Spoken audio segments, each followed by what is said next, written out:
IPL মানেই রোমাঞ্চ, আর এই রোমাঞ্চের বড় অংশ জুড়ে থাকে দুর্দান্ত বোলিং। আজ আমরা দেখব আইপিএলের ইতিহাসে সবচেয়ে বেশি উইকেট নেওয়া top 8 bowler. Number 1, Yuzvendra Chahal, 200+ wicket. আইপিএলের সবচেয়ে সফল স্পিনার, ব্যাটসম্যানদের জন্য সবসময় ভয়ঙ্কর। Number 2, Piyush Chawla, 180+ wicket. দীর্ঘ সময় ধরে ধারাবাহিক পারফরমেন্স, দলের জন্য ভরসার নাম। Number 3, Dwayne Bravo, 180+ wicket.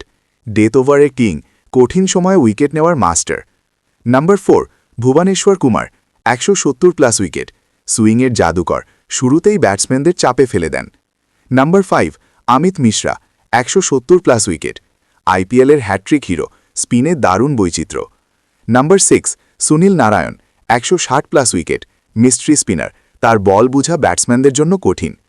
Number 7, Ravichandran Ashwin, 170+ wicket. অভিজ্ঞতা আর বুদ্ধিমত্তা দিয়ে সবসময় ম্যাচ কন্ট্রোল করেন।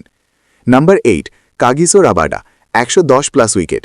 গতি আর আগ্রাসন দিয়ে যে কোনো ব্যাটসম্যানকে চাপে ফেলেন। তোমার মতে এই তালিকায় সেরা বোলারকে? কমেন্টে জানাও।